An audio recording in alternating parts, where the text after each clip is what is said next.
Hello everybody, welcome to Coco's Crochet. I'm Litza and today is the 26th of July 2026, which means it's reveal day for combo number 7 of our colour and stitch for our Build a Blanket Cowl 2026.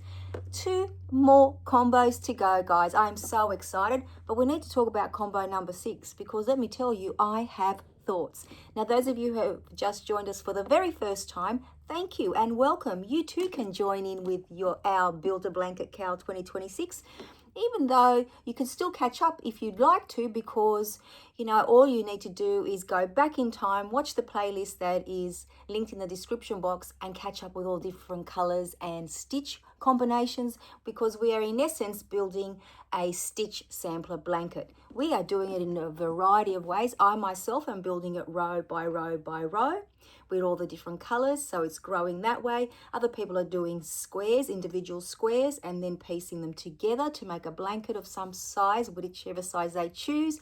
Other people are actually building a square, so the middle, and then each and every combo that we get, they add it to that square. And I'm sure there are other variations as well, which I'm hoping to be able to showcase at the end of this cowl. And I'll remind you of the little timeline before we leave today. Now, as we said, combo number 6 happened 2 weeks ago, because every fortnight we pull out a combination. So I'll pop that over there just for now. Now, the last combination came to us from Crazy Town, and it was the Catherine's wheel.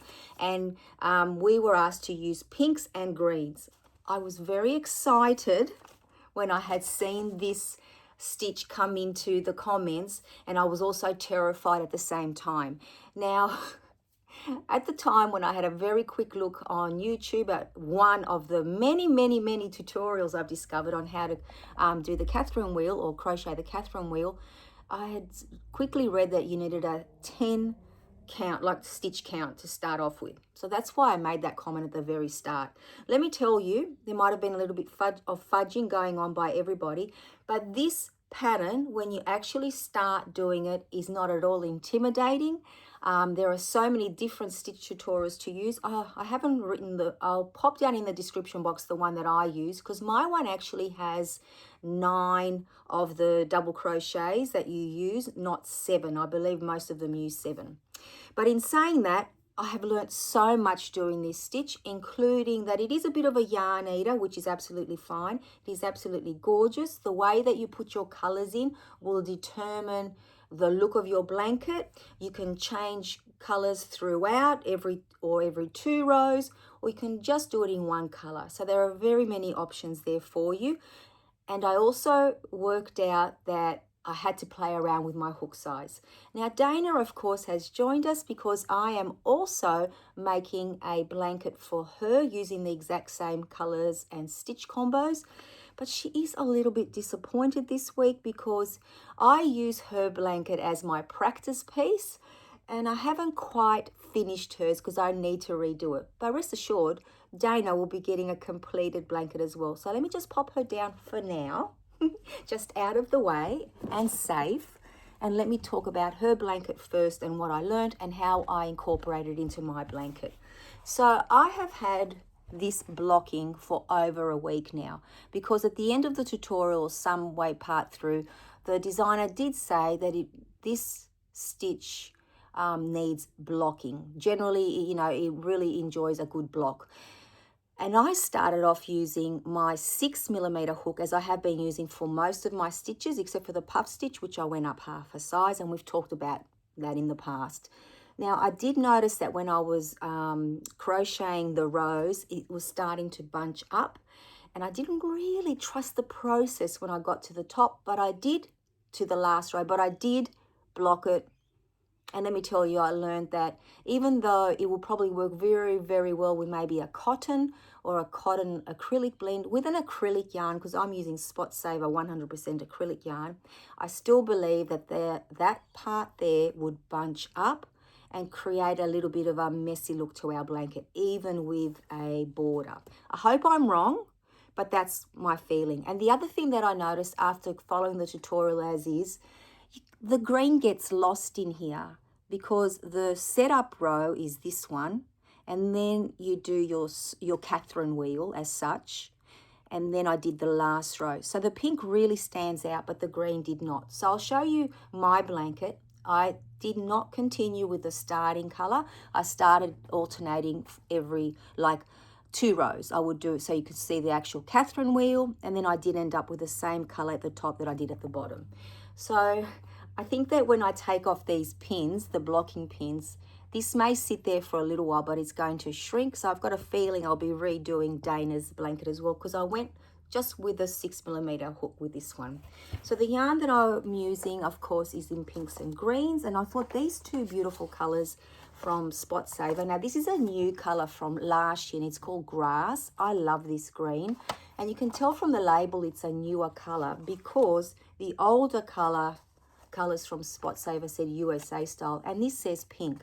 Now let me tell you, I have about 3 different pinks from Spotlight, the Spot Saver, and they all say pink. So whenever they would do like new batches or lots of the colors, they just thought pink was the only color they could use. This could have been like a sherbet pink or something. Anyway, so regardless of the colors that I used, and we had a little bit of a mishap here, guys. So this is the bit that I actually cut from my blanket after I had started. Although I had started with the green, I started off with a 6mm hook, and I thought, let me just see how this is traveling, and this was actually really bunching up. So even with a good stretch or a good, like block, I didn't think it would bounce back the right way.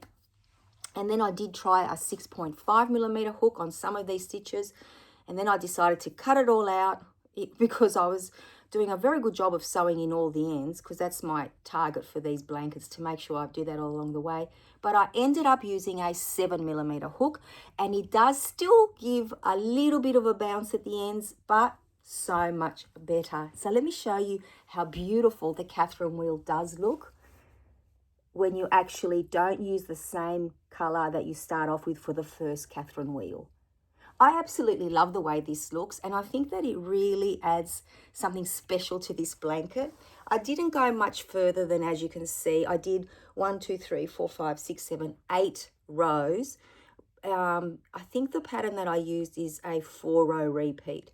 So the starting and the ending one are the, just the extras, and then you have all the ones in between that create this beautiful, beautiful pattern.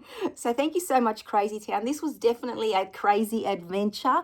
I'm so glad that I trusted, myself, and went up to a whole, like from 6 to 7mm. Even though I did trial the 6.5, it just wasn't for me. So our blanket is starting to look so beautiful. Let's start from the bottom and look at how, oh my goodness, it's grown.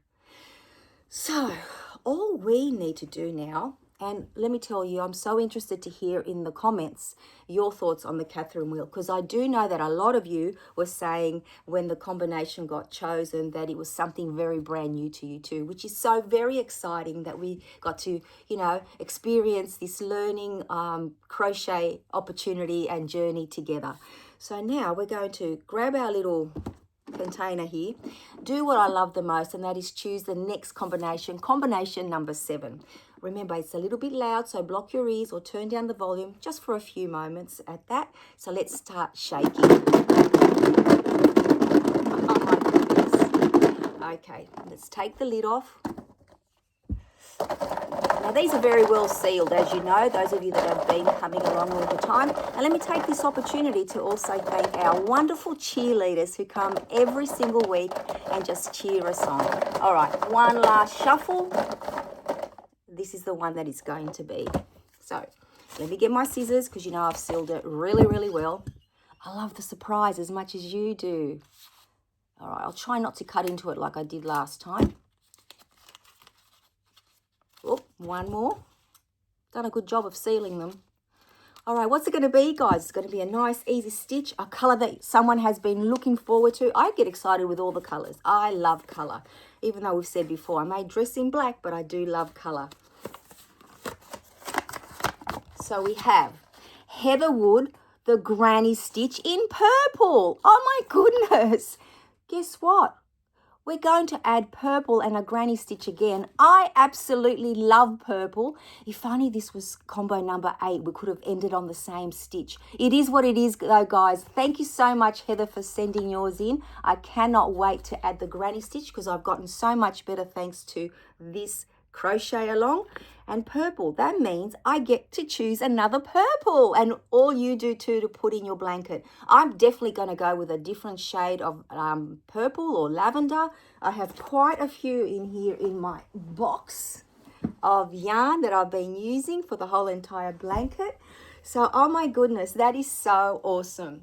So I think that adding another type of purple is going to go amazingly with this blanket. But if you choose to use the same purple that you used at the very beginning, I think it's going to look spectacular as well.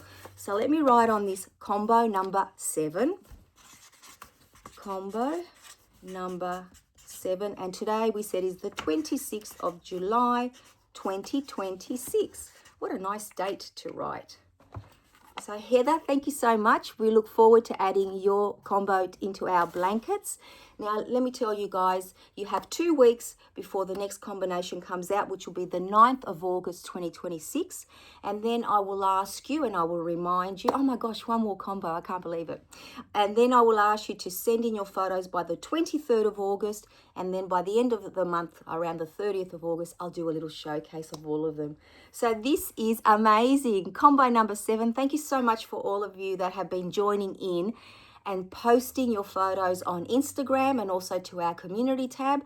I do receive some of them as well via email, and also we get to share them with our friends here on YouTube, our Yarny friends that have been joining in.